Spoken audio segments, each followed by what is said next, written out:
राष्ट्रपति भवन में भारत रत्न सम्मान समारोह का हुआ आयोजन। राष्ट्रपति द्रौपदी मुर्मू ने नरसिम्हा राव, चौधरी चरण सिंह, कर्पूरी ठाकुर और एमएस स्वामीनाथन को मरणोपरांत भारत रत्न से किया सम्मानित।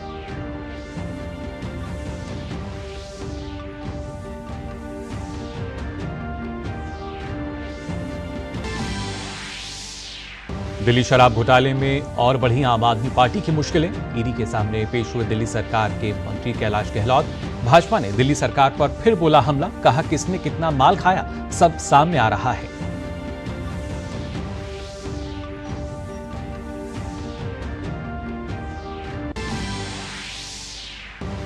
लोकसभा चुनाव के दूसरे चरण की नामांकन प्रक्रिया ने पकड़ी रफ्तार। पहले चरण के नाम वापस लेने का आज अंतिम दिन। केंद्रीय मंत्री वी मुरलीधरन ने केरल की अटिंगल सीट से भरा पर्चा। कल दिल्ली के रामलीला मैदान में जनसभा करेगा इंडी गठबंधन।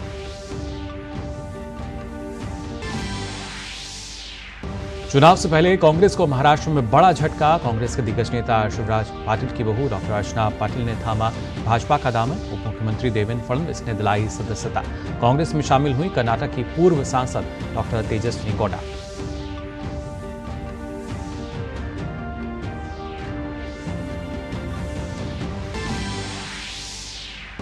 माफिया मुख्तार अंसारी की मौत मामले में जांच के लिए यूपी के बांदा जेल पहुंची टीम।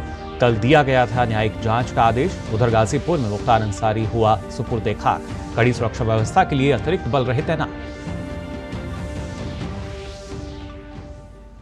नमस्कार, आप देख रहे हैं डीडी न्यूज। मैं हूं मुकुल शर्मा और आइए खबरें देखते हैं विस्तार से। राष्ट्रपति भवन में आज भारत रत्न सम्मान समारोह का आयोजन किया गया। राष्ट्रपति द्रौपदी मुर्मू ने 4 महान हस्तियों को देश के सर्वोच्च नागरिक सम्मान से सम्मानित किया। इसमें पूर्व प्रधानमंत्री पीवी नरसिम्हा राव को मरणोपरांत भारत रत्न से सम्मानित किया गया। यह पुरस्कार उनके बेटे पीवी प्रभाकर राव ने प्राप्त किया। वहीं राष्ट्रपति द्रौपदी मुर्मू ने पूर्व प्रधानमंत्री चौधरी चरण सिंह को मरणोपरांत भारत रत्न से सम्मानित किया। यह पुरस्कार चौधरी चरण सिंह के पोते जयंत सिंह ने प्राप्त किया। इसके साथ ही राष्ट्रपति ने बिहार के पूर्व मुख्यमंत्री कर्पूरी ठाकुर को मरणोपरांत भारत रत्न पुरस्कार से सम्मानित किया। यह पुरस्कार उनके पुत्र रामनाथ ठाकुर ने प्राप्त किया। राष्ट्रपति ने देश में हरित क्रांति में महत्वपूर्ण भूमिका के लिए डॉक्टर एमएस स्वामीनाथन को मरणोपरांत भारत रत्न से सम्मानित किया। यह पुरस्कार एमएस स्वामीनाथन की बेटी नित्या राव ने प्राप्त किया।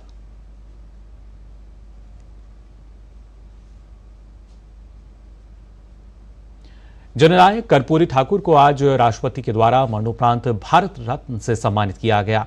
इस मौके पर उनके बेटे रामनाथ ठाकुर ने भारत सरकार और प्रधानमंत्री नरेंद्र मोदी का आभार व्यक्त किया। कर्पूरी ठाकुर जी को भी भारत रत्न 2024 से सम्मानित किया गया। बात करते हैं सर, क्या कहना चाहेंगे आप? मैं बहुत खुश हूं। भारत सरकार ने जननायक कर्पूरी ठाकुर जी को देखा, समझा, बूझा।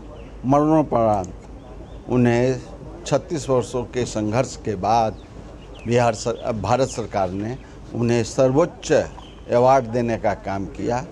मैं अपनी तरफ से, अपने परिवार की तरफ से, बिहार की जनता की तरफ से और पूरे हिंदुस्तान की शोषित, पीड़ित, दलित, लांछित की तरफ से कृतज्ञता ज्ञापित करता हूं और आभार प्रकट करता हूं।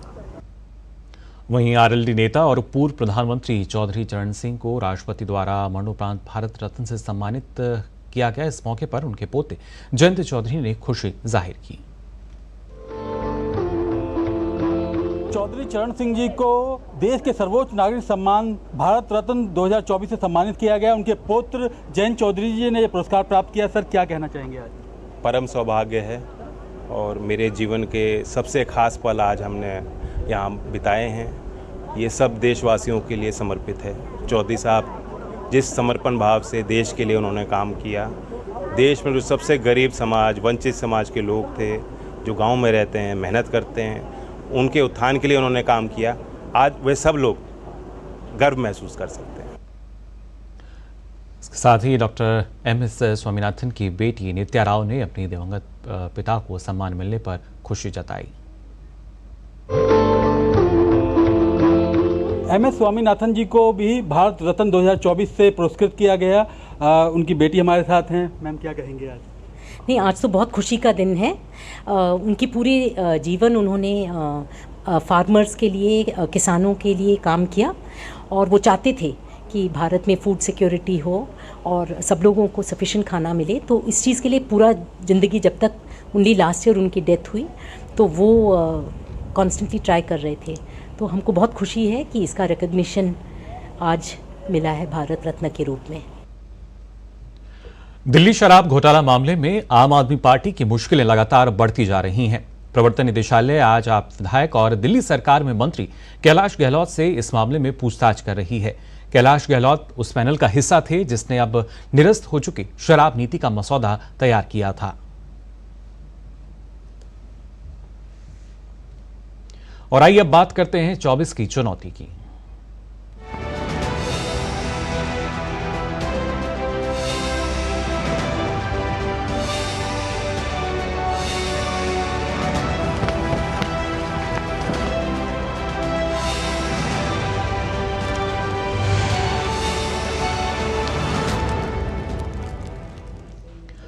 लोकसभा चुनाव के पहले चरण के लिए नाम वापसी का आज अंतिम दिन है। पहले चरण में 102 सीटों पर 19 अप्रैल को मतदान होना है। पहले चरण में सबसे ज्यादा तमिलनाडु की 39 सीटों पर चुनाव होगा।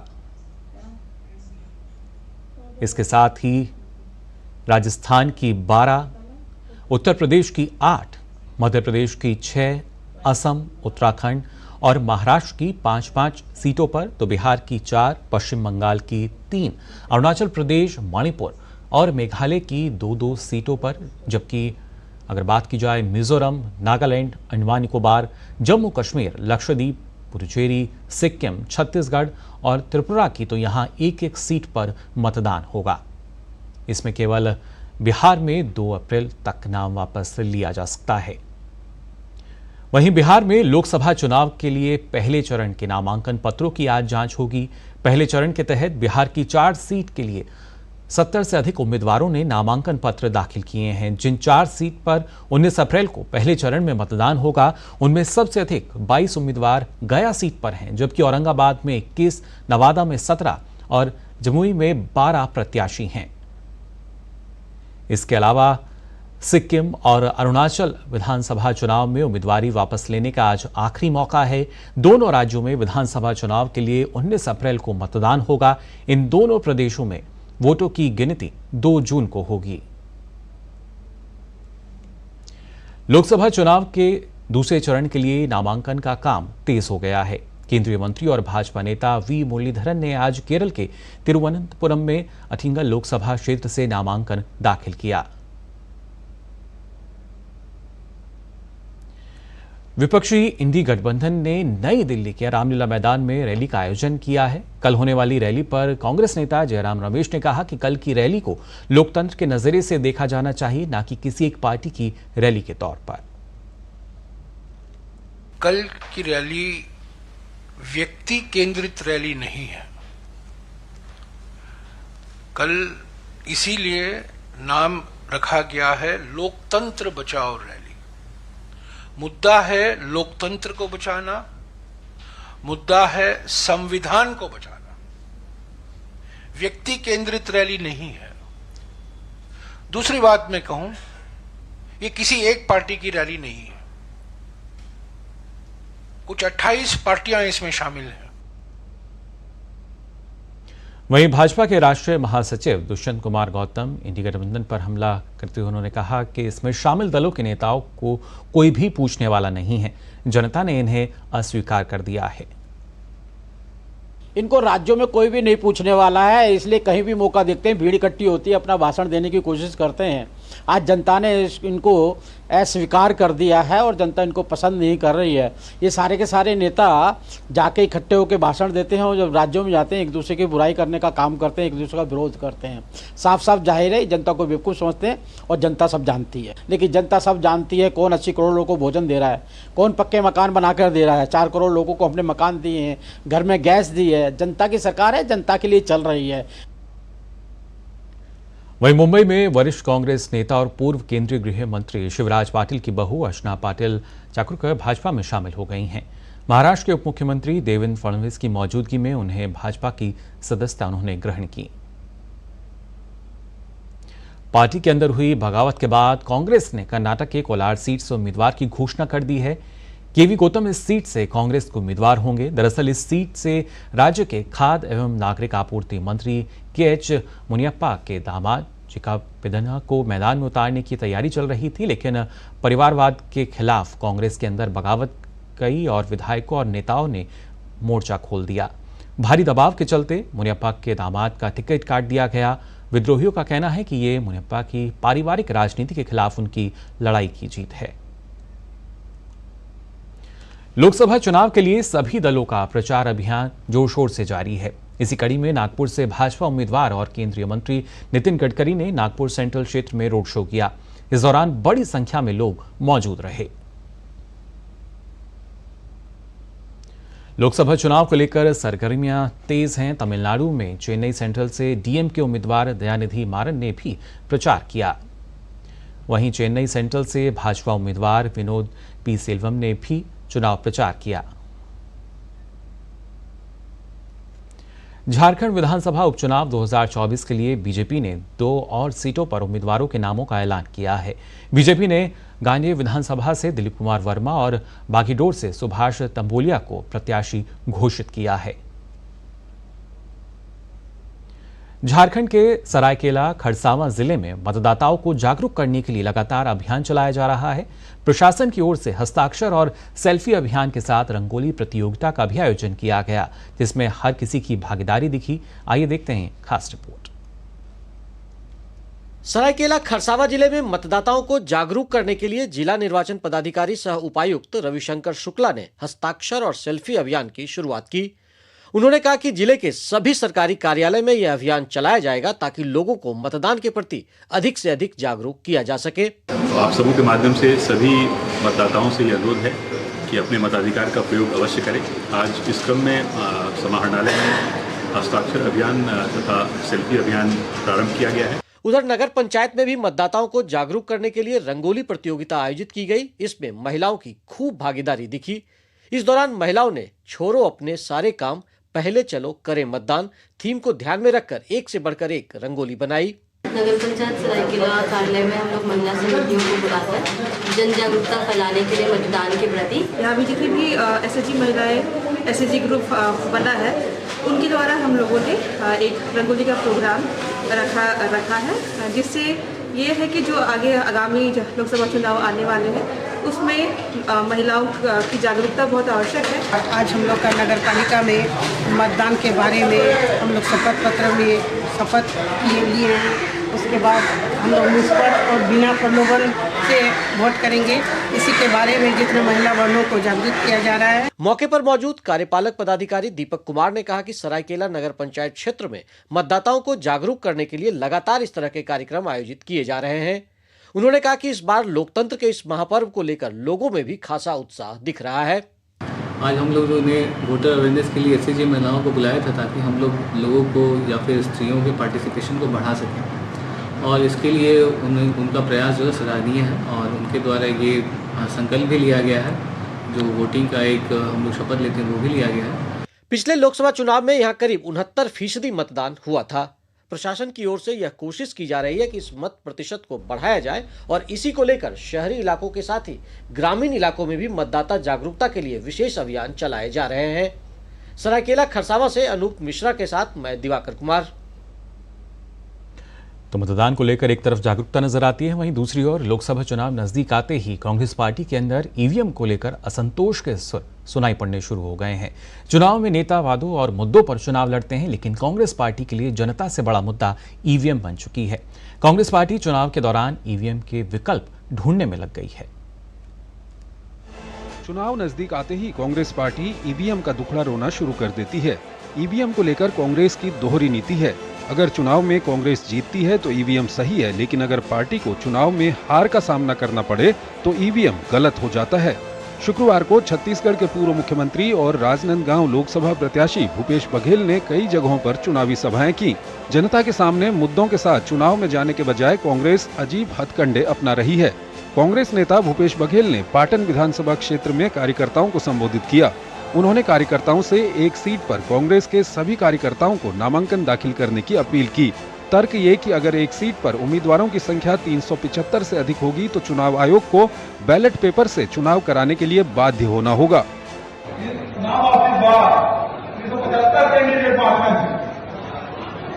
ठीक है,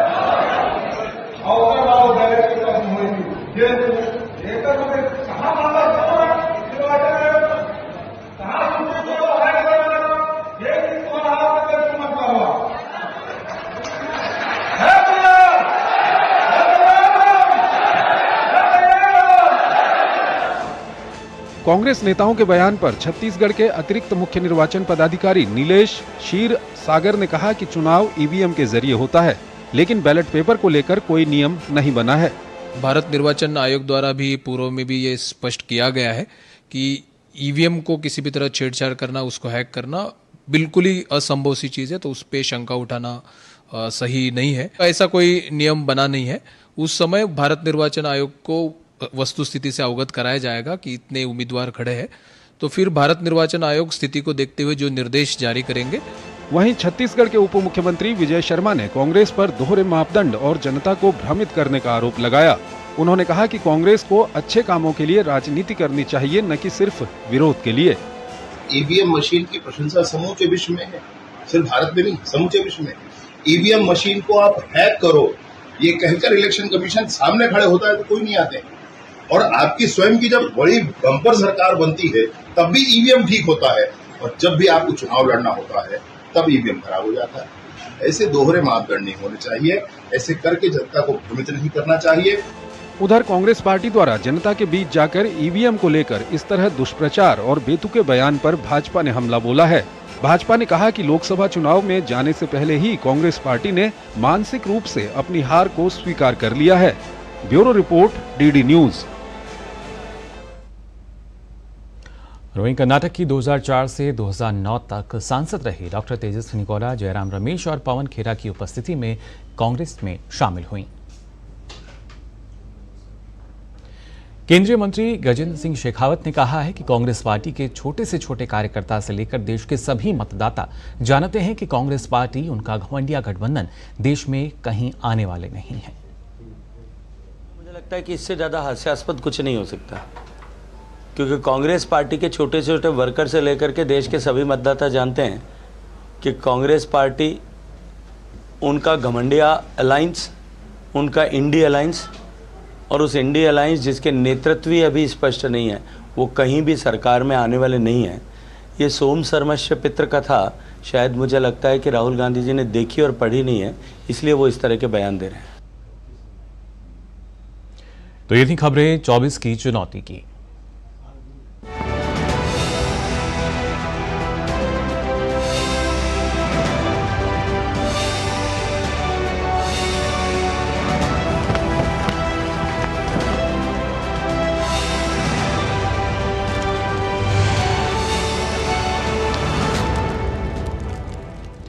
और बुलेटिन में फिलहाल हम यहां रुक रहे हैं एक छोटे से ब्रेक के लिए। आप बने रहिए डीडी न्यूज पर। मौसम को अपने पैशन के बीच जो नहीं आने देते, मैं उनका फैन। मेरी तरह SBI भी आपका फैन है, इसलिए SBI आपके लिए थोड़ी एक्स्ट्रा मेहनत करता है। तो excellent customer service, assistance to MSMEs और टेक्नोलॉजी ड्रिवन बैंकिंग सॉल्यूशंस। घर छोड़ दूं, SBI बदल रहा है, क्योंकि हम एक बदलते देश के फैन हैं। SBI, देश का फैन। ब्रेक के बाद आप सभी का एक बार फिर स्वागत डीडी न्यूज पर। खबरों में आगे बढ़ते हैं। भाजपा नेता तरुण चुग ने आयकर विभाग के नोटिस पर कांग्रेस की प्रतिक्रिया को लेकर तंज कसा। उन्होंने इसे दुर्भाग्यपूर्ण बताते हुए कहा कि देश की एक बड़ी पार्टी कानून और संविधान का विरोध कर रही है। आयकर विभाग ने कांग्रेस के शीर्ष नेताओं को करीब, आपको बता दें, 1823 करोड़ रुपए की रिकवरी का नोटिस भेजा है। आयकर मामले में जो गड़बड़ियां कांग्रेस पार्टी ने की है उसकी जांच होनी चाहिए। दुर्भाग्य है कि कानून बनाने वाले लोग कानून का ना पालन करने के नाम पर प्रोटेस्ट, धरने जैसी चीजें करके न्यायालय और इंस्टीट्यूशंस को दबाने का प्रयास कर रहे हैं। भाजपा नेता राजीव प्रताप रूढ़ी ने आयकर विभाग के नोटिस पर कांग्रेस के आरोप को निराधार बताया है। उन्होंने कहा कि जब भी कानून के तहत कांग्रेस के खिलाफ कार्रवाई होती है तो कांग्रेस की बेचैनी बढ़ जाती है। देखिए, कांग्रेस पार्टी पर अब कोई टिप्पणी करना आवश्यक नहीं है। अगर कानून के घेरे में है तो कानून सबके लिए बराबर है, और अगर प्रोटेस्ट हो रहा है तो बिल्कुल अनुचित है। इसलिए अनुचित है कि कानून यदि अपना कदम उठाता है तो इनकी बेचैनी बढ़ती है, चाहे वो काला धन हो या और भी कई ऐसी बातें हैं जो कांग्रेस पार्टी के इतिहास से जुड़ा हुआ है। तो मुझे लगता है ये बेचैनी बिल्कुल बेबुनियादी है और परहेज करना चाहिए। चुनाव की घोषणा हो चुकी है, मॉडल कोड ऑफ कंडक्ट है, और इन प्रयासों से जनता के बीच में जाने का आधार नहीं बनेगा। लोकसभा चुनाव 2024 से पहले कांग्रेस को इनकम टैक्स विभाग ने 1800 करोड़ रुपए का नोटिस भेजने के बाद विभाग ने कल रात 2 और नोटिस भेजे हैं। इस पर वरिष्ठ कांग्रेस नेता जयराम रमेश ने कहा, कल रात हमें 2 और नोटिस भेजे गए, आगे हमको कितने और नोटिस मिलेंगे पता नहीं। हमें बार बार कल रात को भी 2 और नोटिस मिले हमें। कल जब हम प्रेस कॉन्फ्रेंस कर रहे थे तब तक 4 नोटिस हमें मिले थे, कल रात को 2 और नोटिस मिले हैं, और आज मैं नहीं जानता हूं और कितने नोटिस आएंगे, क्योंकि अभी तक केसरी जी के जमाने तक ही नोटिस आए हैं। उनके पहले भी कई कोषाध्यक्ष थे। आगामी 1 अप्रैल से नए वित्त वर्ष की शुरुआत हो जाएगी। नए कारोबारी साल 2024 और 25 की शुरुआत होने के साथ देश में बहुत सारे नियम बदल जाएंगे। 1 अप्रैल 2024 से कई बड़े बदलाव होने जा रहे हैं। इन बदलावों के बारे में आइए जानते हैं हमारी इस खास रिपोर्ट में। फाइनेंशियल ईयर 2023-24 अपने आखिरी दौर में है। ऐसे नए वित्त वर्ष की शुरुआत के साथ ही कई ऐसे नियम हैं जो बदलने वाले हैं। ये आम लोगों की जेब पर सीधा असर डालेंगे। 31 मार्च से पहले फटाफट निपटा लें ये जरूरी काम। आइए जानते हैं अप्रैल 2024 से कौन से फाइनेंशियल नियमों में बदलाव हो रहे हैं। अप्रैल 2024 से फास्टैग से जुड़े नियमों में बदलाव हो रहा है। अगर आप 31 मार्च 2024 तक फास्टैग KYC को अपडेट नहीं करवाते हैं तो अगले महीने से आपको दिक्कत का सामना करना पड़ सकता है। बिना KYC वाले फास्टैग को बैंक डीएक्टिव कर देगा। इसका मतलब है कि अगर फास्टैग में बैलेंस है तब भी उसके जरिए भुगतान नहीं होगा। NHAI ने फास्टैग KYC को अनिवार्य कर दिया है। पैन को आधार से लिंक करने की डेडलाइन 31 मार्च 2024 है। अगर पैन को आधार कार्ड से लिंक नहीं किया गया तो पैन नंबर रद्द हो जाएगा, यानी कि पैन का इस्तेमाल दस्तावेज के तौर पर नहीं किया जाएगा। 1 अप्रैल के बाद पैन को आधार से लिंक करने के लिए यूजर को 1000 रुपए की पेनल्टी का भुगतान करना होगा। 1 अप्रैल 2024 से EPFO के नियमों में भी बदलाव होने वाला है। दरअसल कर्मचारी भविष्य निधि संगठन अगले महीने से नया नियम लागू करने वाले हैं। इस नियम के अनुसार अब नौकरी चेंज करने के बाद PF अकाउंट ऑटो मोड में ट्रांसफर हो जाएगा। इसका मतलब है कि अब अकाउंट ट्रांसफर करने के लिए यूजर को रिक्वेस्ट देने की जरूरत नहीं होगी। इस नियम के लागू होने के बाद यूजर की परेशानी एक हद तक कम हो जाएगी। SBI credit card. जिन यूजर्स के पास SBI क्रेडिट कार्ड है उनको बता दें कि 1 अप्रैल 2024 से क्रेडिट कार्ड के नियमों में बदलाव होने वाला है। अगर आप SBI क्रेडिट कार्ड के जरिए रेंट पेमेंट करते हैं तो बता दें कि 1 अप्रैल से रेंट पेमेंट पर आपको कोई रिवॉर्ड पॉइंट नहीं दिया जाएगा। कुछ क्रेडिट कार्ड पर यह नियम 1 अप्रैल से मान्य हो जाएगा, तो वहीं कुछ पर 15 अप्रैल 2024 के बाद से लागू होगा। इंश्योरेंस के नियमों में होने जा रहा है बदलाव। इंश्योरेंस सेक्टर में भी 1 अप्रैल से बड़े बदलाव होने जा रहे हैं। IRDAI ने नियमों में बदलाव करते हुए सरेंडर वैल्यू के नियम को बदल दिया है। अब ग्राहक जितनी देर से पॉलिसी को सरेंडर करेंगे उन्हें उतनी ज्यादा सरेंडर वैल्यू मिलेगी। 3 साल के अंदर पॉलिसी सरेंडर करने पर आपको मूल्य से कम सरेंडर वैल्यू मिलेगी। वहीं 4 से 7 साल के अंदर पॉलिसी सरेंडर करने पर सरेंडर वैल्यू पर कुछ बढ़त हो सकती है। New tax regime. अगर टैक्स पेयर ने अभी तक टैक्स रेजिम का सिलेक्शन नहीं किया है तो उनके पास कुछ दिन का समय और बचा है। दरअसल 1 अप्रैल 2024 से नई कर व्यवस्था डिफॉल्ट टैक्स रेजिम बन जाएगी, यानी कि करदाता को ऑटोमेटिक तौर पर नई कर व्यवस्था के नियमों के अनुसार ही टैक्स का भुगतान करना होगा। तो जल्द ही निपटा लें ये काम। तो नए वित्त वर्ष में नए नियम जो हैं लागू हो जाएंगे, इसलिए जरूरी कि क्या बदल रहा है इसकी जानकारी आपको हो। फिलहाल इस बुलेटिन में बस इतना ही। मुझे दीजिए अनुमति। नमस्कार।